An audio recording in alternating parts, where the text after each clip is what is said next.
Hello, everyone. Welcome back to another Live at 5. I am your curator, Kevin Adkisson, coming to you from Cranbrook Educational Community.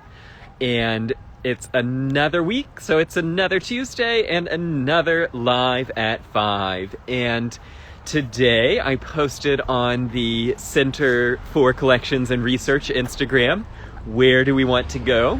And I got some great responses that I'll put in my back pocket, but the one that won out was talking about the old pools, the old Lake Jonah. And so today I am enjoying this absolutely stunning Michigan fall day, and we will be looking at the sadly no longer used Cranbrook swimming hole, Old Lake Jonah, which was in use from 1933 until 1999. I am sure that many of you came here and swam as children or even as adults. And Lake Jonah takes its name, and why I wanted to start here, sort of the main campus level, was it takes its name from Jonah and the whale. So Jonah, of course, had his 3-day submarine voyage in the whale here. And this sculpture is by our favorite Cranbrook character, the great Swedish sculptor Carl Milles. And when Milles came to America, he really didn't want to be here at Cranbrook. And he had sort of denied the request to move to Michigan to be a sculptor in residence. He never actually said that he would teach. He said that he would advise and consult the students. And so when he got here, he came not only because George Booth and the foundation had purchased a lot of his sculptures, but also he came with the understanding that he would be given commissions to do new sculptures for the Cranbrook community. Now, I am standing at the end of Academy Way, so all of the Art Academy facilities are there. The Art Museum is over here. And we're looking at the only sculpture that Milles ended up doing on commission for George Booth. So while he was here at Cranbrook, he would later complain in the 1950s quite extensively about feeling sort of betrayed by George Booth, that he only got this one commission. And it was not actually even commissioned for this location. This was going to be in the main academic quadrangle at Kingswood School for Girls. And the sculpture that is at Kingswood is of Diana on a beautiful Eliel Saarinen designed pedestal.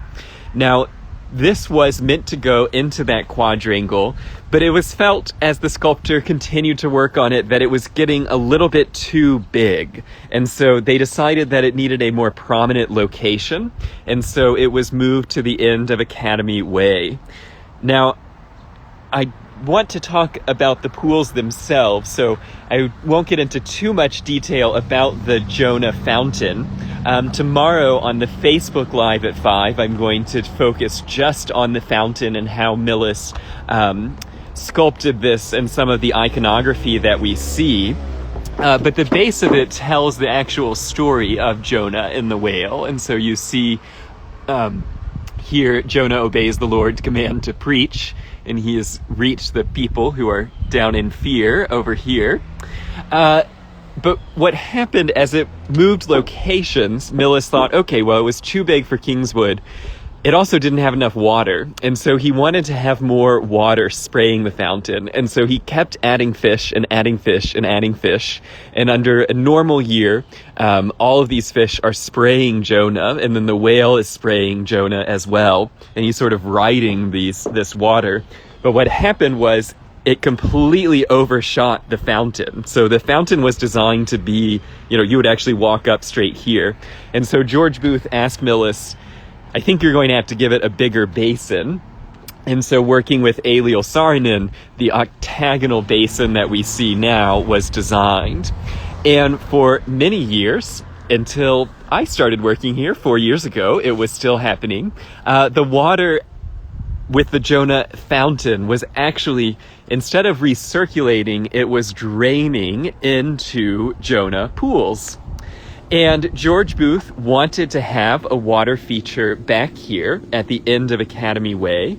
It was a low point on the estate, and so Booth thought about it, and he had already created Glastonbury Lake, also known as Cranbrook Lake, better known as Kingswood Lake, by rebuilding the original Morris Mill Dam.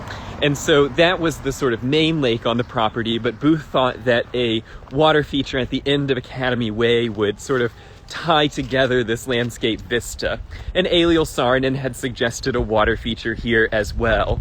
Now, George Booth looked at the plans and he thought, if I put a lake there, people are going to swim in it. So why not, instead of making a lake, just make a swimming pool? And so technically, in the sort of 1925 site plan, the lake is just a lake. But by 1933, when it's actually being drafted out, it was always planned as a swimming pool. And if you have not taken a walk down here, you may not know that it is in fact a series of 3 swimming pools. Swimming is strictly forbidden today, and I'm not sure that I would really want to, even if I was allowed. But in its heyday, Lake Jonah was maintained as a sort of treated, lifeguarded swimming hole, and it is absolutely massive. So the main Jonah, Big Jonah, covers some 1.25 acres or 54,375 square feet of water. Now, what we are seeing is really just the lowest amount of water, because the water line actually is meant to come up to here. And so it always was a grass-lined pool, which is so chic.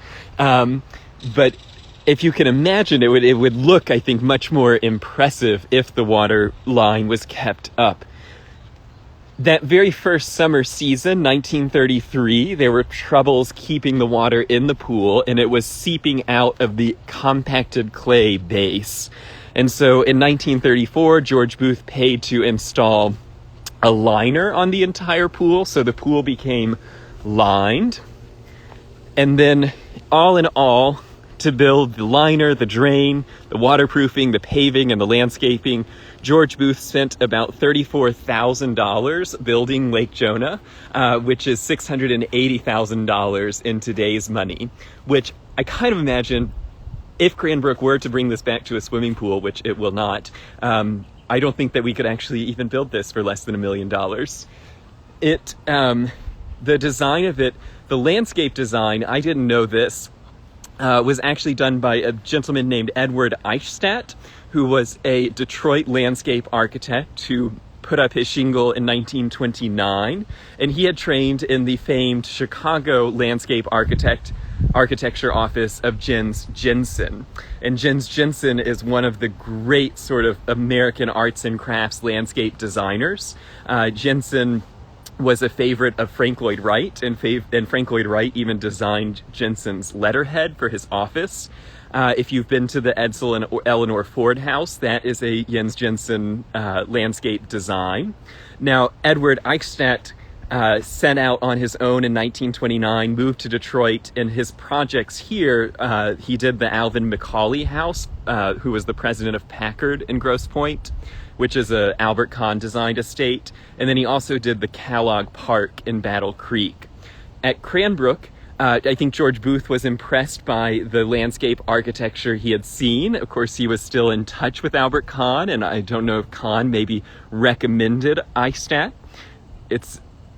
I feel like even showing you this landscape is, I'm sure, not doing him any favors because it's so grown up. But George Booth, I think, would have been impressed by this young, college-educated landscape architect, and so he did the landscape design for Kingswood, and then he designed the pools as well. Now, on the underside of Jonah, we see this secured door where there used to be, I believe, changing rooms were here, and so now we're well below Academy Way. And we actually have some very cool Charles Eames home videos of the Eames and the Saarinens grandkids all sort of sprawled out having picnics here. The Academy of Art students used to make great use of Lake Jonah, and we have lots of photos and videos of them laying out and sunning themselves along the grassy shores of Lake Jonah.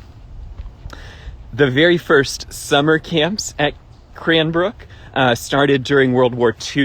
In 1943 or thereabouts, we had the first Cranbrook Kingswood Camp for girls. It was for ages 14 and under, and they all did camp activities that furthered the war effort. In 1947, that became the Cranbrook Summer Institute, which is still going strong. And so the Summer Institute and the summer camps really used the pools for all of the sort of swim classes, all of the boat races, canoeing, paddling. Horizons Upward Bounds also had programs here at Lake Jonah.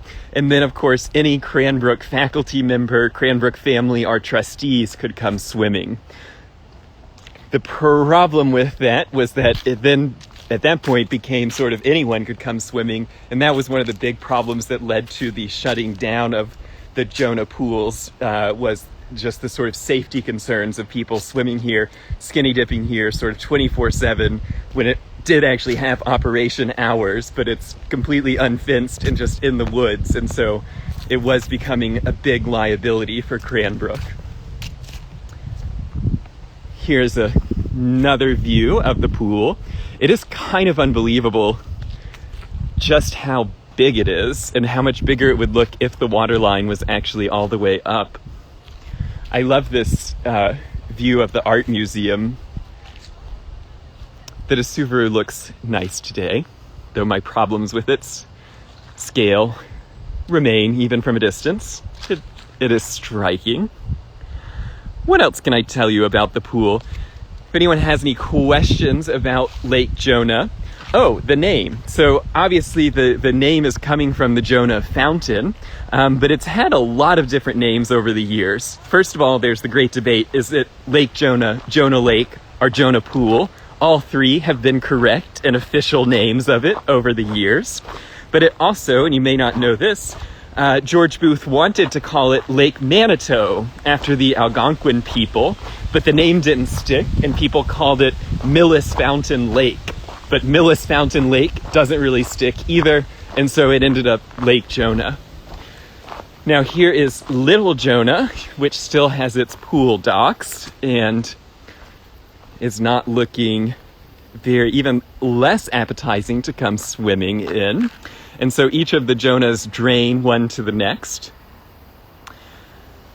And so the little bridge at the edge of Big Jonah, that was a diving board, and then there's a waterfall directly behind it that comes down into Little Jonah, which was more shallow.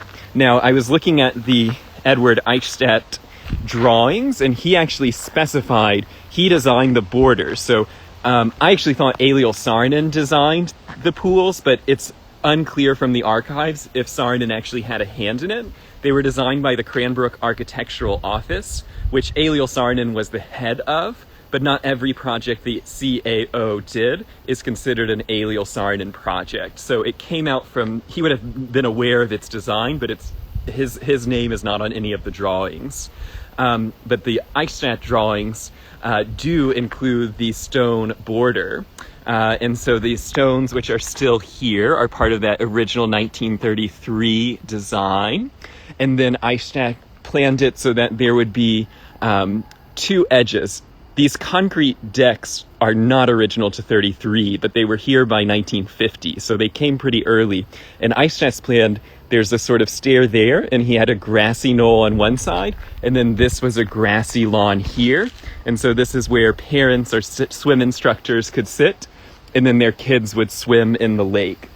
And then the third pool, Baby Jonah, is the children's pool. And you can see again how low the water level is, because this is actually the little waterfall. So this is where the water should be coming out and over and then falling into Baby Jonah, which is where the littlest children could swim. Beautiful fall leaves as the chlorophyll heads away for the season. So I am sure, I was only 9 when it happened, but I am sure in 1999, when the pools closed, there were lots of tears shed. I don't know actually how they closed it. I don't know if on the last day of the summer of 99 they said, you'll never get to swim in Jonah again, or if it just happened. But I will say it is probably, when I give a tour to local people, this is the number one thing they say. They either have very fond memories and very bittersweet about the fact that it doesn't exist, or they're very adamant that it should exist and Cranbrook should reinstate swimming at Jonah. I think the insurance policy alone is probably going to preclude it ever happening again. And just looking at the water is, I think, the biggest deterrent from stopping Academy students from just jumping in or relaunching the famed water festival that they used to have. And then, of course, back here we see Faculty Way, which are high school faculty members' homes. Now, I don't know if anyone else had any other questions about Jonah, Lake Jonah, Jonah and the Whale, the sculpture. I'll head back up and show you just sort of where this is located on campus. And just as a reminder to our viewers, Cranbrook is a private campus and school is in session, and so visitors are welcome to come and walk through the public areas of Cranbrook's campus, but we do want to avoid walking into anyone's houses or into any of the school's courtyards while school is in session. Now, this road, before all of Cranbrook's roads were sort of rearranged in the late 80s and 90s, the road that I just walked up connected here to Institute Way. And we see Cranbrook School for Boys straight ahead. But part of what led to the shuttering of Lake Jonah was the construction of the brand new swimming pool, which is right around the corner. The natatorium, which was designed by Cranbrook School's alum Todd Williams and his wife Billy Sin. And here we see some schools practicing. And so the natatorium is where Cranbrook swimming moved in a much more professionalized manner, also a much more architectural manner. And the natatorium is just right over there with its swimming pool. And then you may not know this, so part of the natatorium design was to incorporate the sort of feeling of outdoor swimming. And so I'm not going to walk through that practice without a mask, but you can scroll back and look at my natatorium tour, which I did maybe 4 months ago. But they use very natural materials, and they even did windows at the pool level so that as you swam, it would feel a little bit like you were swimming again among the pine trees. And the little hill that I just walked up is actually the excavated earth from the new swimming pool, which the landscape architect Peter Osler incorporated this redesign of the Grand Mall so that it would hide the little bus turnaround from the art museum fountains. So if I turn the camera around, and you can maybe just barely see the school bus turnaround, by building this hill up in what's called a ha-ha wall, as I get further away from the school bus turnaround, you can now no longer see the street. And then if I were to keep walking backwards, you would eventually cover the entire school bus itself. And now we look down and it looks like just one continuous lawn all the way to the new swimming pool. That is a 18th century English garden planning trick implemented here in 1999. And we have now successfully completed our happy little 20-minute educational loop back to Jonah and the Whale. So I hope you all enjoyed this little Live at 5 tour. I hope that you all head out and about and enjoy this glorious weather. If any of you are in Brooklyn, which I know 2 of you are, hello, Haley. These urns that accompany the Jonah Fountain, these are actually also at the Brooklyn Museum of Art. And so you can go and have your own little piece of Cranbrook's campus. These were actually sculpted for the Brooklyn Museum, and these are duplicates here at Cranbrook. So I'll be back tomorrow on Facebook, live at 5 o'clock. I think I am going to do the same little tour here. I don't always do that, but it does sometimes when I start preparing for these tours and learn so much, I think, well, very few of you watch both, so I'll just repeat the same subject. If you have other suggestions for places at Cranbrook's campus that you want to see, just send me a little note, either to my email or to the Instagram account. I always check it. I hope that you all are having a wonderful day, enjoying the weather. Be safe, wear your mask, and I will be back next Tuesday on Instagram for another Live at 5. And then I also have another Uncovering Cranbrook lecture coming up on Tuesday, October 27th, where I will be talking about Eero Saarinen and his designs for Yale. So you can buy tickets for that at center.cranbrook.edu. I'm going to keep on my happy little walk here, and I will see you all next week